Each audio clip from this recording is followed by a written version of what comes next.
127, dopo 8 tappe lunghissime, Lease.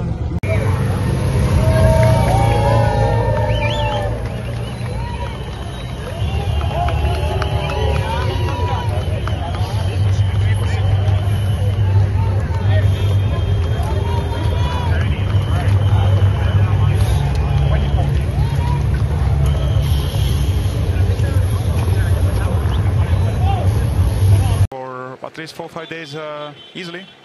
So Stefano Locchio has the flag in hand, looks like he's getting ready, the whistle in his mouth. The Giro is about to begin for the 108th time. We are off and running at the Giro d'Italia. Here we go then. Number of big World Tour teams and a number of teams who you'd expect to go on the offensive represented at the front. VF Group Bardiani in those light blue jerseys are the first to launch an attack, and immediately they're followed by Polti Visit Malta and our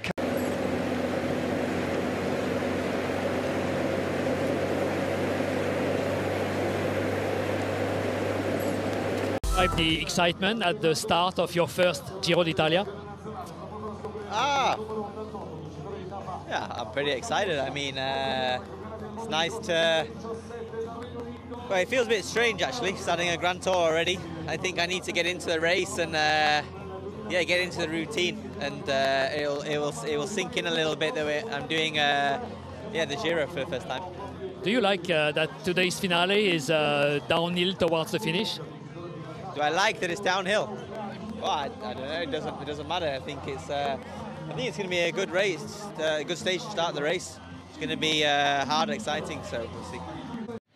And it's Tonelli who finds himself on the front from Polti Visit Malta, and they're just going to roll through, which is I'm surprised by that.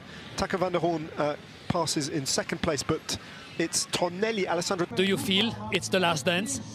No. No. Why? I want to enjoy every second, and I think when you start to think about it, then you're maybe out a bit of the race. So the full focus is to perform. It's a big task, and you know, it's my decision, the team decision to end the best possible way without overthinking it.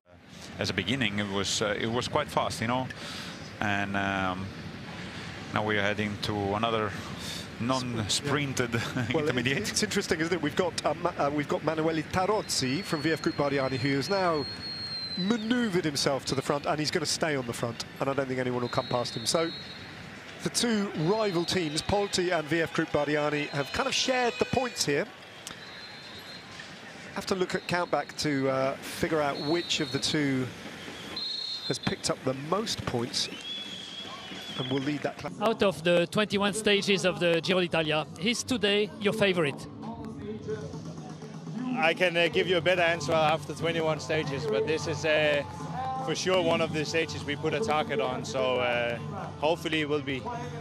Could it be your favorite because it delivers the Maglia Rosa? If I win, then for sure this will be my favorite stage, yes. To win it, do you want a hard race? Do you want a classic type of race? Of course, I want a hard race, and I think the course is also, you know, inviting for a hard race. So I don't want a classic race like, you know, 120 k's of racing. It's also impossible here. So I think it will be hard, and that's good enough.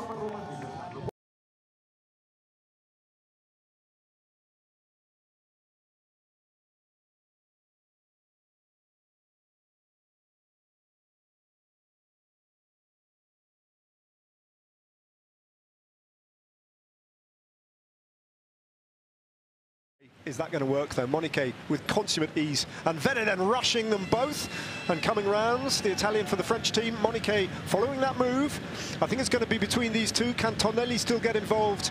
100 meters to go. Monique trying to get past Vene and doing so. So Sylvain Monique takes the maximum points over the top. Alessandro Vene in second place. Tonelli bowing his head in third, and Tarozzi beaten into fourth. So he might be alone. Well, maybe not. Tonelli's after them instead. Alessandro Tonelli, followed by Tarozzi.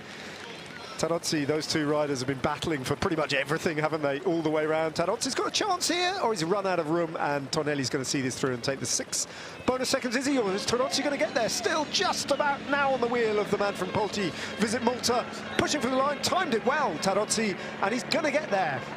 Wow, there was some sprint. I think, depending on where the line was. Let's wait and see who won that. Looked like he was sprinting after they'd been through the line. But anyway, it seemed as if he got that right. Tarozzi, a rider I haven't spotted, Jacopo, I don't know if you have. I've been looking for him. I can't see Caden Groves towards the front. We know he hasn't been dropped. We would have noticed that. But I can't see him too close to the front of the bunch. No, me neither. Me neither, but such an important actor of today's stage, I will expect him to be filmed in case he was dropped, so I guess he's just surfing in the peloton. That looked like Lorenzo Fortunato going over the front, the top. And probably they expect this parcours to be too hard for Caden. It will be interesting because Quentin Hermans has proven himself to be a very good bike rider, very good descender as well, because he comes from cyclocross. So it's going to be interesting to see what is going to be enough for the peloton, and nobody is willing to attack them. So petit, one of those riders with Caden Groves. Is that difficult to do? No, it's not. It's one of the other riders. It's Henry Rochas.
Handed, and the final few hundred meters. Pedersen, very much the favourite. Vacek, though, has to go long here and go as hard as he can. Pedersen's not going to want to open up his sprint just yet. A little bit of patience. Van Aert on the wheel.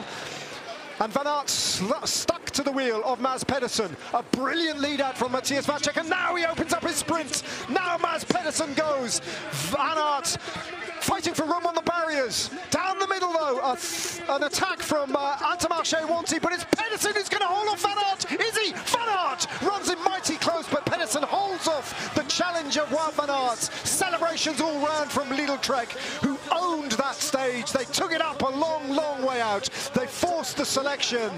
Van Aert, though, showing a lot of form in finishing in a...